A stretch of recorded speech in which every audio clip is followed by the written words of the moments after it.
Hola, hola, buenos días, tardes o noches a todas y todos aquí en este curso de lectura guiada del libro del Eclipse de Dios de Martin Buber. Muchas gracias por sus comprensiones, que el día de ayer fue básicamente imposible poderles subir el video por varios motivos. Acá en Oaxaca, para quien no sabía, yo estoy viviendo en Oaxaca, pues se nos complicaba mucho, ¿no? También ando saliendo de una gripa y pues saben que en estos tiempos hay que cuidarse con estos síntomas, ¿no? Entonces, bueno, entonces sin más preámbulos, pues es retomar pues este tema, que es la lectura guiada al libro Eclipse de Dios de Martin Buber. Ya vamos a ver en esta ocasión el capítulo cuarto, está pasando muy rápido, estoy contando ya que nos falta, vamos todavía no a la mitad, pero ya hemos avanzado bastante. Hemos recorrido ya varios capítulos de la mano de Buber, que han sido, recuerdo que cada uno de los capítulos es en sí mismo una conferencia independiente, es decir, no se necesita leer el anterior para entender el siguiente, y sin embargo yo considero que el acomodo de estos videos de estos capítulos no son gratuitos, sino que Buber los acomodó en ese orden por algún motivo y en ese sentido creo que sí se han ido complementando, o por lo menos así yo entendí, ¿no? La primera vez que leí el libro hace un tiempo y ahora que lo releo junto con ustedes para poder hacer este video, me voy dando cuenta de que pues sí, a pesar de que cada uno de los capítulos tiene una total independencia frente a los demás, el acomodo que elige Buber sobre estos capítulos, de estas conferencias independientes, sí que tienen, por decirlo de una manera, una especie de propedéutico, ¿no? O digamos, una lógica de acomodo. Vimos, obviamente, el preludio. Bueno, el preludio está bastante claro que lo escribió para este libro y es la parte de las dos conversaciones, ¿no? ¿Se recuerdan de esa conversación que tiene Buber con un joven obrero y después con un profesor? Ya adulto en Alemania. Y bueno, estas nos sirvieron como justamente un preludio, un atrio, un preámbulo para entrarle a la discusión. Después vimos el capítulo Religión y Realidad, que se refiere justamente a la diferenciación entre la realidad entendida meramente como una especie de proyección del yo, ¿no? Eso sería el yo, eso, esa realidad que en realidad no es una otra, no es otra, no es independiente, sino que está totalmente a nuestros órdenes y a nuestro control. Y la realidad yo-tú, o la realidad que realmente se nos presenta como una nota de alteridad, una nota de ser otra, una nota de que por más que yo quiera, digamos, o sea, es independiente a mí y a mis deseos y a mi deseo de control. Puedo controlarla precisamente porque es otra. Pero esa relación yo-tú es la relación, dice Buber, clásica con la que podemos entender nuestra relación con Dios. Después entró el tema de religión y filosofía, ese fue el último video que mandamos, y ahí se trataba más que nada de diferenciar religión y filosofía. Vimos que para Buber no es lo mismo y sin embargo se pueden relacionar, ¿no? Que la filosofía inclusive puede tener un papel de purgación, de purificación, de una religión más de corte idolátrica, más de mera sentimentalismo, pero que también la filosofía entendida solo por sí misma no puede llegar a la relación con Dios porque se queda muchas veces en el ámbito de la mera idea. En ese sentido yo complementaría, esto ya no es de Buber, esto es mío, que quizás la gran riqueza de la filosofía es justamente su carácter crítico, que muchas veces no la puede tener, por ejemplo, la teología o no la puede tener otros estilos de pensamiento, porque por decirles algo, la teología tiene que partir siempre, sin lugar a dudas, de el prerequisito o de la suposición de que existe Dios, por ejemplo, ¿no? La teología cristiana, digamos, dejaría de ser teología, ¿no? si tiene que cuestionar este principio, se da por supuesto, ¿no? Ya es distinto si hay distintas teologías cristianas que dicen que Dios es de una manera o es de otra, o se aproximan de maneras distintas, pero siempre parten de este supuesto. En cambio, hacer filosofía, aunque sea de temas religiosos y espirituales, no tenemos que partir necesariamente de la idea de que hay Dios. Desde la parte filosófica tendríamos que pensar eso, ¿no? ¿Existe Dios, no existe Dios? ¿Qué significa que existe una manera o que existe de otra manera? ¿Qué implicaciones tiene? Entonces, la parte crítica del desmantelamiento de todos los dogmas es, desde mi punto de vista, y creo que Buber está de acuerdo por lo que hemos leído, es la potencia crítica de desmantelar estas, digamos, certezas que a la hora de que nos las desbaratamos no significa que sea para quedarnos así en la nada, ¿no? O sea, obviamente muchas veces y en muchos ámbitos, en el caso particular de la Iglesia Católica, se le tiene mucho miedo a la filosofía de verdad, a la filosofía crítica, porque se considera que las personas pueden acabar como en el nihilismo o en la nada o sin creer en nada, pero eso solo es como una parte del momento crítico, ¿no? Efectivamente, el momento crítico tiene que desmantelarlo todo, pero no significa que nos quedamos en ese desmantelamiento, ¿no? Sino que desde allí, lo que realmente es la experiencia se purifica de todos esos atributos, de todos esos accidentes, de todos esos extras que muchas veces le ponemos, pero que en realidad no forma parte de la experiencia más profunda. Y eso siempre es muy importante, estar en vigilancia crítica de en qué momento una idea que yo tengo se convierte en un impedimento para seguir, digamos, en el camino de que Dios me siga sorprendiendo, ¿no? Porque ese es el gran problema quizás de cuando nos volvemos de mente tan cerrada, tan dogmática, tan acrítica, que pues Dios, que es un dinamismo de amor siempre creativo y siempre nuevo, siempre nos está sorprendiendo. Entonces, si nosotros y nosotras nos casamos con una idea de lo que Dios debería de ser, y solamente así puede ser, pues nos estamos a nosotras mismos, a nosotros somos los que estamos perdiendo la oportunidad de dejar que Dios nos siga sorprendiendo. Bueno, desde ahí vamos a iniciar este cuarto capítulo, pero antes quisiera responder un poco las dos comentarios, preguntas que hubo sobre la sesión pasada.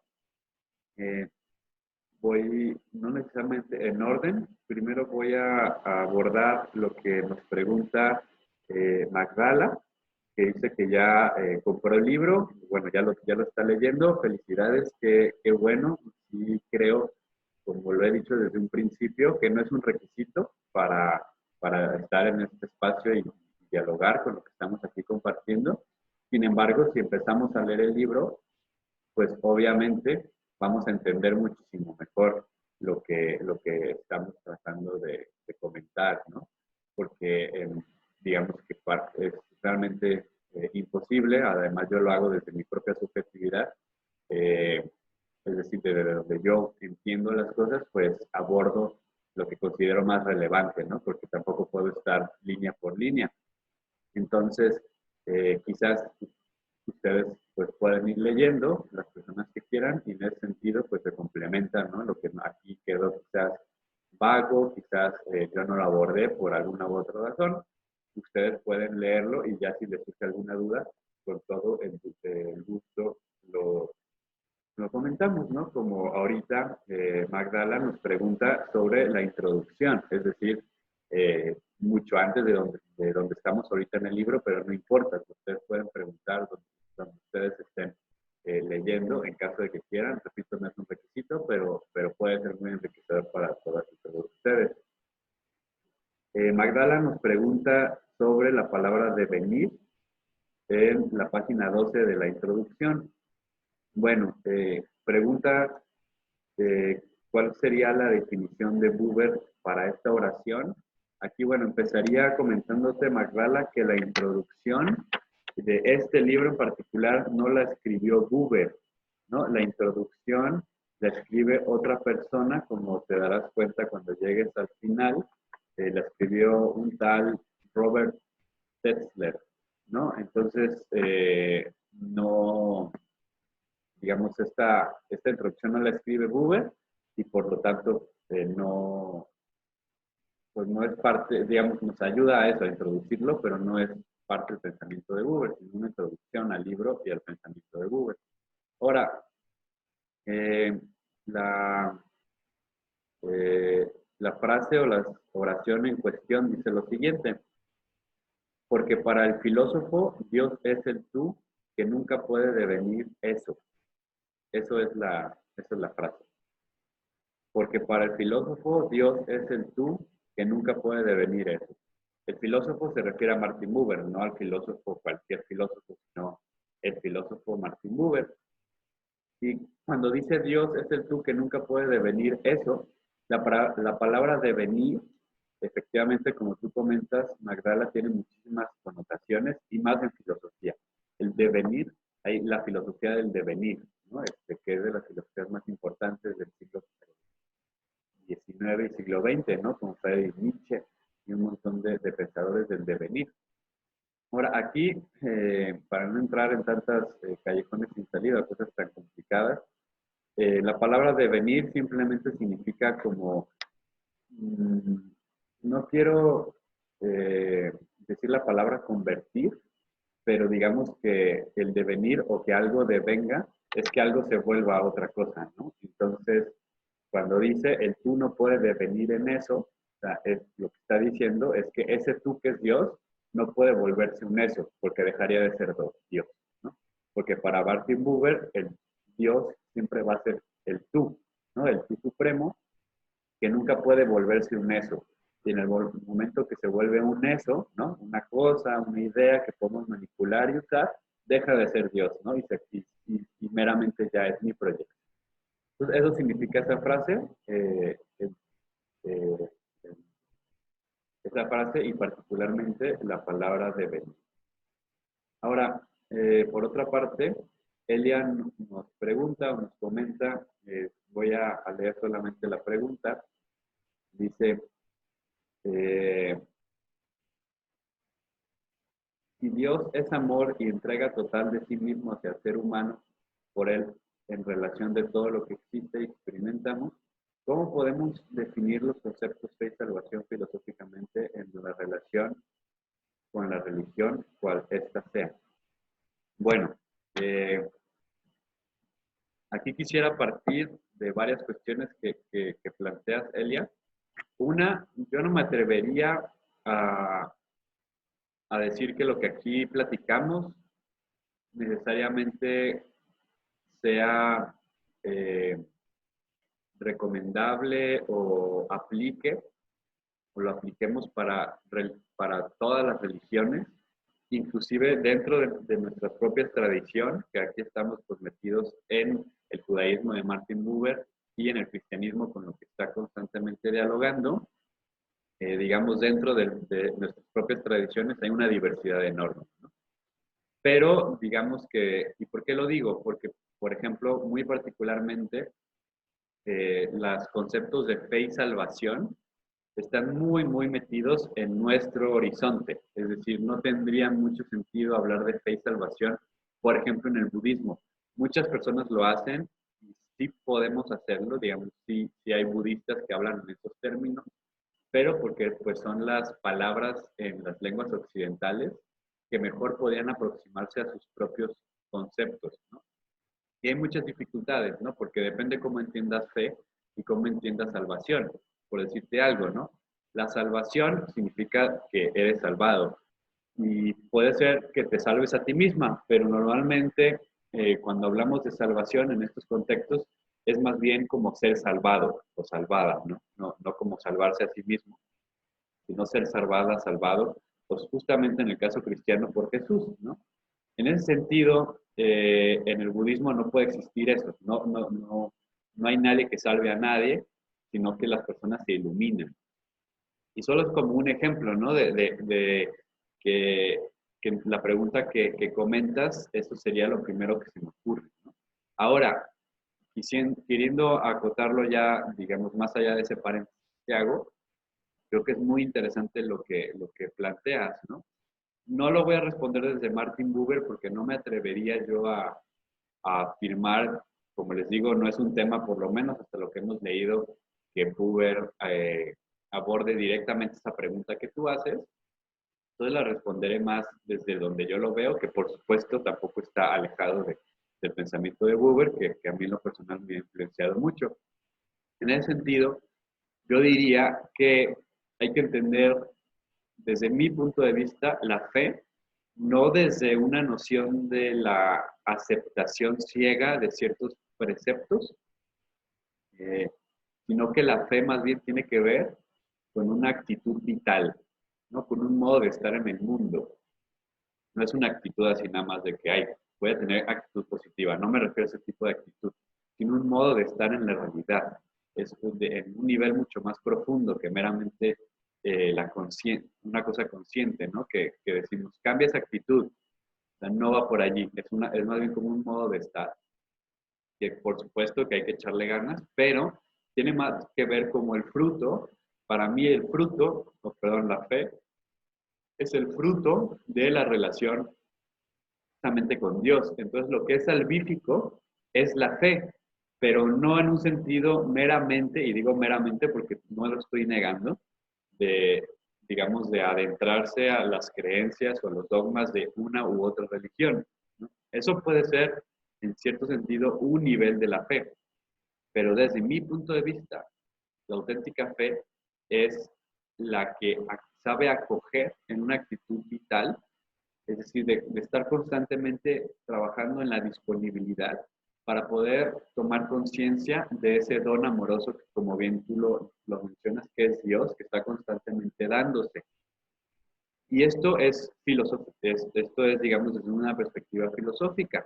Es decir, y esto también visto desde Martin Buber, lo que salva y lo que realmente es fe es esta realidad que es el tú y no la realidad que es el eso. El eso no puede salvar, ¿no? El eso, la relación con el eso es una relación meramente práctica, y no es una cuestión negativa, o sea, necesitamos, lo afirma el propio Buber, la relación yo-eso en el mundo, porque o sea, si me relaciono como yo tú con la escoba, pues, o sea, la escoba es una herramienta, ¿no? Entonces, eh, digamos que la relación yo-eso, pues en sí misma no es necesariamente algo negativo, nos relacionamos así muchas veces, ¿no? Con las cosas del mundo. Sin embargo, la relación yo-tú no puede convertirse, no puede devenir en el yo-eso, porque si se convierte en un yo-eso, ya no es salvífico, sino que es el yo consumiendo y quedándose en una idea idolátrica de Dios, y no es el Dios vivo que se manifiesta. Entonces, filosóficamente, como tú preguntas, la propuesta de Buber es que, desde donde yo lo entiendo, es que la fe y la fe en tanto que salvación solamente es posible dentro de este trabajo constante por tener una actitud de apertura, de construcción, de superación de toda idolatría, para poder cada vez estar más conscientes y más abiertos y abiertas a la manifestación siempre nueva de ese misterio, de ese Dios amoroso que quiere compartir. Bueno, eso en cuanto a las preguntas y comentarios que nos han realizado. Muchísimas gracias, Elia y Magdala. Y pues les invitamos a las demás y a los demás que también nos dejen sus comentarios, sus dudas, sus preguntas, para que los abordemos en los siguientes videos. También si ya abordé una de sus preguntas y no quedó muy claro o resultó nuevas dudas o hay algo que ustedes quieran inclusive discutir o dialogar más, también, ¿no? O sea, no porque ya abordé la pregunta, la cierro, la dejo totalmente abierta. Entonces ustedes pueden decir, oye, en tal video respondiste esta pregunta, no me quedó claro o no estoy de acuerdo o qué te parece sí o podrías profundizar en esto que dijiste. Totalmente abierto a eso, ¿no? Bueno, entremos pues ya al capítulo que nos corresponde la semana de hoy. Es el capítulo 4, como les decía en su momento, y está titulado El amor a Dios y la idea de divinidad. Me pareció muy importante y también por eso les mandé ayer esta postal de Santa Teresa de Jesús cuando dice, no está la cosa en pensar mucho, sino en amar mucho. Y es que porque justamente lo que nos está aquí planteando Martin Buber es, como lo ha hecho ya en los capítulos anteriores, la diferencia de una relación meramente intelectual de una relación más del deísmo, que ya abordamos eso, el Dios de los filósofos, a una relación real con el Dios vivo, con el Dios que se manifiesta, con el Dios y lo voy a decir ya en los términos buberianos, la relación de amor a Dios, ¿no? Entonces, aquí lo que nos plantea Buber en este capítulo, pues es justamente la diferencia entre relacionarnos con Dios en un sentido meramente intelectual, el cual me atrevería yo a decir que inclusive ni siquiera es una relación porque no hay un otro. O sea, no, la idea no es otra que tú, es tu idea, ¿no? La has construido tú. Pero entonces, en una relación meramente intelectual o meramente del eso con Dios, no hay relación en sí mismo, eres tú en un monólogo interior. Es cuando esta alteridad se manifiesta por sí misma desde su propio lado, rompiendo absolutamente todo lo que está según tú en tus ideas, es cuando realmente hay una relación, ¿no? Como una relación interpersonal, o sea, ustedes vean todas sus relaciones con las personas y una relación real es una relación con una persona que te sorprende, que es, por más que la conozcas, siempre puede ser, eh, ¿cuál es la palabra? O sea, que no puedes como adelantarte a lo que va a ser. Sí hay patrones que los vas porque vas reconociendo y conociendo más a profundidad a alguien, pero si te das cuenta, así lleves 60 años de casado o de casada con alguien, jamás vas a poder agotar el misterio que es esa otra persona. Y precisamente por eso hay una relación, porque con algo o alguien que entiendas a la perfección no puede haber una relación, no puede ni siquiera haber comunicación, porque ya no hay misterio, o sea, ya no hay nada que conocer, no hay novedad. En cambio, por eso muchas veces pues, las parejas frenan, porque ya no dan chance a la creatividad y a lo nuevo, ¿no? Eh, es una relación que no esté apostando siempre a conocerse más y que jamás va a terminar de conocerse, pues entonces no es como tal una relación en sí, sino que es una persona que cree ya conocer a alguien y meramente está en su mente dando vueltas por una idea que se creó.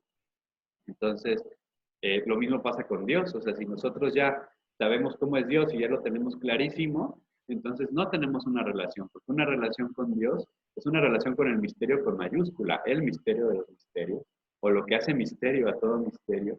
Y en ese sentido, pues nunca vamos a acabar de agotar el misterio de Dios, que es infinito y por lo tanto siempre vamos a necesitar profundizar más en esa relación. Y por lo tanto, entonces es un Dios vivo, un Dios que se sigue manifestando, que sigue cambiando, no en su esencia, pero sí en su modo en que nos trata diferente si tenemos 5 años, si tenemos 35, etcétera, ¿no? Entonces,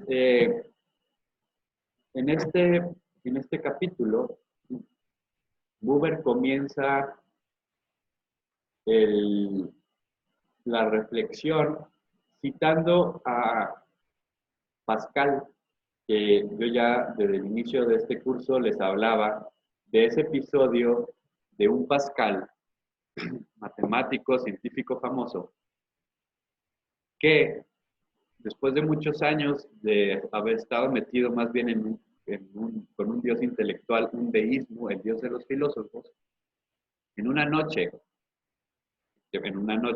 Pascal se encierra en una crisis existencial enorme, comienza a escribir, tiene una experiencia mística muy fuerte y escribe, Dios de Abraham, Dios de Isaac, Dios de Jacob, no de los filósofos ni de los eruditos. Esto es lo que escribe el propio Pascal, ¿no? Entonces, esto yo lo comentaba en un inicio, aquí Buber lo sigue recuperando, es justamente esta diferencia entre el Dios de los filósofos, un Dios que como ya hemos dicho innumerables veces, es una mera idea. Eso es lo que significa este Dios de los filósofos aquí, y el Dios de Isaac, de Abraham, de Jacob, el Dios vivo que se manifiesta, ¿no? No se trata, por lo tanto, de una discusión, dice Buber, entre la existencia o no existencia de Dios. Ese es otro debate, ¿no? Ese debate, por supuesto, que es muy importante y muy famoso, o sea, digamos, siempre ha estado presente en la filosofía. Esta diferencia entre el Dios de los filósofos y el Dios vivo no es este debate de la existencia o no existencia de Dios, eh, sino sobre la posición de Dios, ¿no? ¿Cuál es la posición de Dios dentro de un sistema? Y ese es el problema, que para los filósofos, Dios, bueno, si quisiera hacer un paréntesis, porque quizás se pueda malentender. Cuando digo el Dios de los filósofos, me estoy refiriendo a una etapa muy concreta en la que Buber está dialogando. Estamos hablando de tiempos de profundo racionalismo, cuando nació el deísmo. O sea, el deísmo no ha existido siempre. El deísmo es un fenómeno de la filosofía moderna, de Kant, de Hegel, de toda esta gente, ¿no? Y más que nada alemanes, también franceses, como Descartes, por ejemplo, ¿no? Entonces, cuando digo los filósofos, no me refiero a todas las personas que son filósofas desde el inicio de los tiempos hasta el fin de la humanidad, no.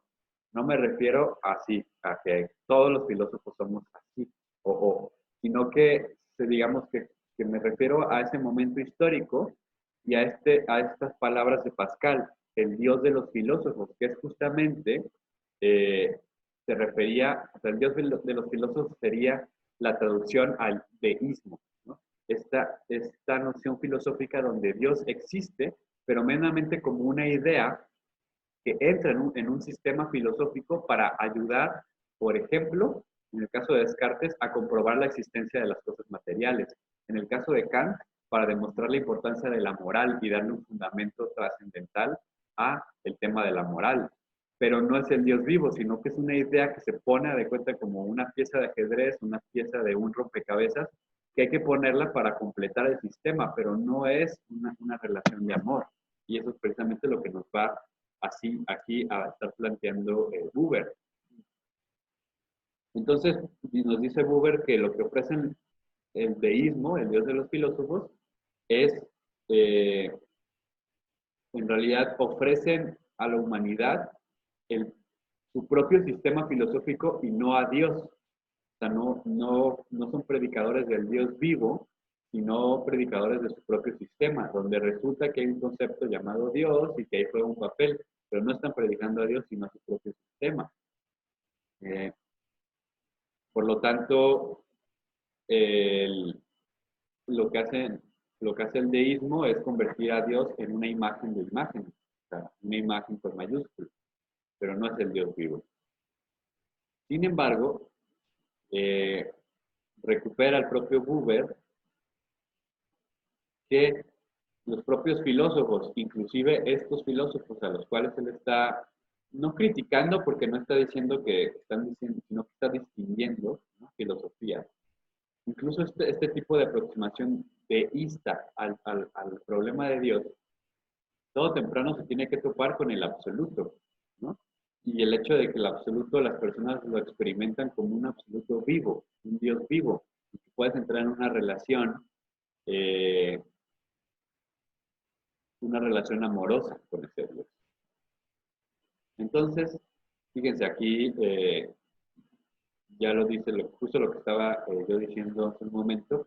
Buber dice, la infinita y desesperada lucha que aguardaba al filósofo del periodo crítico. Está hablando de Kant, ¿no?, de Immanuel Kant. Ya lo hemos abordado aquí, ¿no?, muchas veces, y justamente es eso, ¿no?, que está hablando de un periodo histórico. Y entonces, al último Kant, al Kant más anciano, le van a remover muchísimo las preguntas de si existe Dios y qué Dios existe, ¿no?, o qué es Dios. En ese sentido, inclusive el propio Kant llegó a escribir, y cito, pensar en Dios y creer en Él constituyen idéntico acto. O sea, es decir, el hecho de creer en Dios y el hecho de pensar en Él, para Kant, el último Kant, era lo mismo, ¿no? Pensarlo y creer en Él era lo mismo. Dice, todavía sigue repitiendo Kant, Dios no es un ente exterior a mí, sino simplemente un pensamiento dentro de mí, simplemente una relación moral dentro de mí. ¿No? Es lo que les decía, que para Kant y toda esta escuela de pensamiento deísta, Dios no es el Dios real que es independiente a mí, que se manifiesta desde su propio lado, Con esto no estamos negando el hecho de que Dios está adentro, como dicen los místicos, ¿no? De mi alma en el más profundo centro, dice San Juan de la Cruz. Eso es distinto, porque aquí Kant lo que nos está diciendo es que Dios solamente es una idea y es una idea moral, ¿no? Es una idea para argumentar la moralidad, porque necesitamos la idea de Dios para decir qué es bueno y qué es malo y desde allí pues poder tener moral. Muchos consideran que sin Dios no puede haber moral, lo cual creo yo que no es cierto, pero Kant así lo argumentaba, ¿no? Entonces, es, es a esto a lo que se refiere el Dios solamente interno, no se refiere que están criticando al Dios que sabemos que habita dentro de nosotros y nosotras, sino el Dios que es meramente una parte del rompecabezas, de un modelo de pensamiento. En otra frase, Kant dice, Dios es solo una idea de la razón, más una idea que posee la máxima realidad práctica, interna y externa, ¿no? Interna porque está en mí y externa porque es la que me ayuda a actuar en la práctica moral, ¿no? Pero si se dan cuenta, es para Kant solamente una idea de la razón y no es una realidad. Dios no es una realidad, sino una idea de la razón. Entonces nos sigue diciendo Buber, Kant hace una diferencia entre creer a Dios y creer en Dios. Eh, creer, creer a Dios es, aquí subrayé esa diferencia, pero aquí está, creer a Dios es meramente lo que habíamos dicho del deísmo. Creer a Dios es esta noción de que Dios es una idea que ayuda a argumentar un sistema de pensamiento. Creer a Dios es eso, pero creer en Dios es la relación amorosa, que Kant sí la tiene presente, o sea, no la está negando, pero él está hablando de la otra, ¿no? De la relación, del Dios moral, del Dios idea. No es que desconocía la existencia de personas religiosas, pero está hablando de Dios, ¿no? Entonces, dice Buber, pues claramente para Kant, o mejor dicho, Kant y Pascal están en posiciones muy distintas, ¿no? Muy distintas. Para Pascal es el Dios vivo y no el Dios de los filósofos ni eruditos, y para Kant es justamente el Dios del deísmo, el Dios de los filósofos. Después, en los siguientes subcapítulos de este capítulo, Martin Buber va a dialogar con Hermann Cohen. Hermann Cohen es uno de estos filósofos judíos que ya había yo mencionado al inicio del curso, porque es importante tener en cuenta que es una persona, es un filósofo que influyó mucho en el pensamiento de Martin Buber, es de esta, digamos, oleada de aquellos del siglo XIX y XX, de filósofos judíos que comienzan a trabajar todos estos temas, ¿no? De ahí vamos a tener, les digo, a Hermann Cohen, a Franz Rosenzweig, a Martin Buber, a Manuel Levinas, y es como una especie de ola de pensamiento judío moderno, postmoderno, muy interesante, ¿no? Entonces, aquí Buber va a dedicar mucho tiempo en dialogar con Cohen. Y básicamente nos quiere argumentar, dialogando con Cohen, que al filósofo también le puede agobiar, es la palabra que utiliza, podríamos decir, o sea, le mueve, le sacude, también la fe del amor, ¿no? O sea, como que lo que nos va a contar en los siguientes subcapítulos Martin Buber es el paso de Cohen, de una filosofía, que además Cohen fue discípulo de Kant, de una filosofía claramente post-kantiana, o siguiendo a su maestro, una filosofía meramente deísta, que Dios meramente ocupando una idea en un sistema, pasó poco a poco como una especie, les digo, quizás de conversión, donde él mismo fue experimentando más una relación de amor con Dios, más que de mera cosa de la idea, ¿no? Entonces, al inicio, nos dice Buber, Cohen abordaba a Dios meramente como un fenómeno psicológico, ¿no? Así meramente así lo usaba. Eh, y por lo tanto también a Cohen le interesaba solamente esta creer a Dios, ¿no? Una idea y no creer en Dios, la relación amorosa, ¿no? Entonces, en el principio para Cohen, la idea de Dios era igual que la de Kant, ¿no? Una idea reguladora que ahí está, ¿no? Eh, y para Cohen, esta es la verdadera religiosidad, ¿no? La otra sería una especie de superstición, pero esta sería la verdadera, la que es más racional, ¿no? Solamente la que ocupa un lugar en el pensamiento. Sin embargo, poco a poco, Cohen fue, como les decía, cambiando un poco este pensamiento. En textos posteriores, Cohen va a escribir, si yo amo a Dios, ya no pienso en Él. Aquí sigue claramente diferenciando lo que es pensar en Dios de lo que es amar a Dios. Sin embargo, ya nos podemos dar cuenta de que para Cohen comienza a ser un problema esto de la diferencia entre el amor y a Dios como idea. O sea, ya se da cuenta que la relación de amor con Dios no es una cosa banal, sino que es algo que tiene unas cualidades y una potencia que sobrepasan la noción del pensamiento, porque dice, si yo amo a Dios, ya no pienso en Él, ¿no? O sea, como que dice, es que esto va más allá del pensar, y quizás en algún momento él consideraba que esto era negativo, porque era supersticioso, pero ahora comienza Cohen como a decir, o sea, nos estamos como perdiendo de algo si no tomamos en cuenta esta relación de amor con Dios. Sigue, por ejemplo, otra cita de Cohen, dice, por consiguiente, el amor a Dios excederá todo conocimiento. La conciencia del hombre está totalmente llena cuando ama a Dios. En consecuencia, este conocimiento que absorbe a todos los demás ya no es mero conocimiento, sino amor.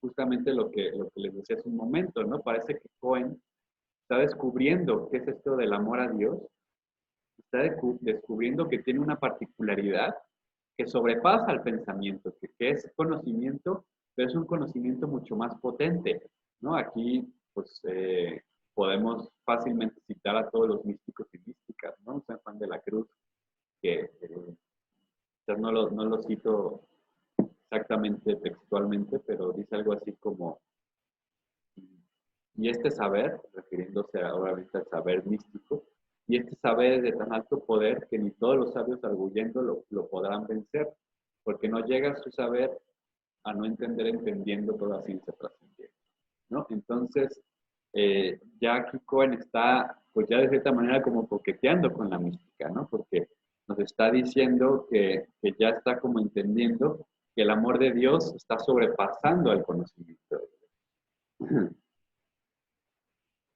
Después, Buber nos sigue platicando sobre esto, ¿no? Cómo Cohen va caminando. Eh, y nos plantea algo que va a ser muy importante en el mundo judeocristiano, pero que va a ser esencial para los filósofos judíos de esta generación que les estoy hablando. Son generaciones distintas, ¿no? O sea, podríamos hablar que primero fue Rosenheim y Cohen, después fue Martin Buber, después fue Manuel Levinas, después fue Derrida, Jacques Derrida, perdón, francés, y así, ¿no? Hay otros, pero son como 3, 4 generaciones, pero sí podemos, sobre todo estos primeros, como hablar de una continuidad. Y entonces, para estos pensadores que les está tocando tiempos muy turbulentos que son las antípodas del nazismo y el nazismo y lo posterior. O sea, estamos hablando, por ejemplo, de Cohen antes del nazismo, pero ya como también forjándose el nazismo. Martin Buber también antes del nazismo, pero le tocó el nazismo y muere en el 80 y tantos. Y Emmanuel Levinas, por ejemplo, es un pensador judío que también le tocó pues, conocer lo anterior al ¿cómo se llama? Al nazismo, y vivir el nazismo, estuvo en un campo de concentración y salir y sobrevivir y seguir escribiendo. Pues para estos pensadores la idea del amor, la relación entre amor al prójimo y amor a Dios es muy importante, ¿no? Porque están hablando de un contexto que están como diciendo, o sea, si no pensamos en serio la relación de amor al prójimo, cualquier relación de amor con Dios es mera así, pues, cosa, ¿no? Y nos recuerda pues la Biblia cristiana, ¿no? Cuando cuando se nos dice, si no puedes amar al prójimo que sí ves, ¿cómo vas a amar a Dios que no ves? ¿No? Entonces va por ahí. Y pues Buber comenta un poquito eso. Perdón. Eh, lo que comenta es también esta idea de que para Cohen, en un inicio, la idea de amor a prójimo era una idea que respondía más bien a una cuestión muy universalista, ¿no? Respondía a una idea más de corte el hombre o la humanidad como una nota social, o sea, los hablaba como abstractos. Sin embargo, bíblicamente hablando, y me refiero desde la Torah hebrea, el prójimo no se refiere a la humanidad en abstracto. Y esto es una de las cosas, podríamos hablar en algún momento de esto, si quieren, en algún otro curso, para Iván Illich, un pensador que en lo personal me fascina y que es muy importante, va a leer precisamente esta confusión. O sea, llega el prójimo en el mundo semita y en el mundo, por lo tanto, judío y cristiano primitivo. El prójimo, eh, digamos que para el judío, eran los cercanos, ¿no? Era esa otra persona y de manera muy importante los más vulnerables, como el extranjero, la viuda, el enfermo. Pero la novedad del cristianismo es que Jesús plantea que el prójimo es aquel a quien tú te haces prójimo, no por una cuestión de raza ni de religión, ¿no? Sino a quien con quien tú decides acercarse. Por lo tanto, siguiendo la línea judía, Jesús nació, murió, vivió judío. Hace poco en un retiro interreligioso estaba yo planteando quién era Jesús, ¿no? Y en un momento un rabino me dijo, bueno, hasta lo que has dicho es un judío, ¿no? Claro, o sea, Jesús nació, vivió y murió judío, ¿no? Eso hay que tenerlo bastante claro, ¿no? Y es como más bien lo que hace, desde mi punto de vista, Jesús de Nazaret, es radicalizar los insights, ciertos insights e interpretaciones pues, del Dios vivo, ¿no? El Dios de Israel, que es el Dios cristiano. Entonces, eh, digamos que lo que hace Jesús es radicalizar esa noción de que el prójimo es el más vulnerable y nos invita a optar por estar allí, y que allí es el reino de Dios, estar con ellos y ellas, ¿no? Las personas que están en situación de mayor vulnerabilidad. En ese sentido, hubo una corrupción cuando el cristianismo se juntó con Roma, eh, y se creó la idea de que el prójimo son todos y todas, así en abstracto. Y eso hizo que la iglesia se convirtiera en una especie de franquicia, bueno, no de franquicia, sino de mega empresa, de repartidora de servicios, primero de salvación y después se convirtió en los hospitales, psicólogos, etcétera, ¿no? Les digo, este es un tema súper interesante que podemos abordar en algún momento, pero aquí lo que nos está diciendo Buber es que Cohen justamente al inicio estaba cometiendo este error de plantearse al ser humano en abstracto, como una cosa social y no el prójimo como aquel que es el otro, ¿no? El otro concreto de carne y hueso. Entonces dice Buber, solo si amo y porque amo a este o aquel hombre específico, puedo elevar mi relación con la idea social del hombre hasta esa relación emocional en la que participa todo mi ser y a lo que puedo designar con el nombre de amor. O sea, para Cohen más bien es como amo a toda la humanidad, entonces los amo a todos y todas, ¿no? No, dice Buber, es solamente desde la experiencia concreta y real de que amo a fulana y a fulano, que puedo ir expandiendo mi amor y amar más y más y más, pero no es al revés, ¿no? Entonces es muy, muy interesante lo que nos plantea y desde ahí vamos dejando, por lo tanto, la noción de que el amor a Dios es una idea de que, ay, amo a Dios y que está en todos lados y está en todo, ¿no? Como esta definición del catecismo, ¿no? ¿De dónde está Dios? En los cielos, en la tierra y en todo lugar. Sí, pero eso no lo vives nada más por decirlo. ¿no? Entonces, esa es de la experiencia concreta y real, física, material, de amar a fulano y a fulana, o comprometerte con tales ideas y procesos, lo real, lo concreto, lo material, que podemos desde allí experimentar el amor universal hacia Dios, pero no al revés. Entonces, porque pues, por ejemplo, todavía, sigue comentando Buber, Cohen se hace la siguiente pregunta: ¿cómo puede amar uno una idea? Y la respuesta que se da el propio Cohen es: ¿cómo puede uno amar algo excepto una idea?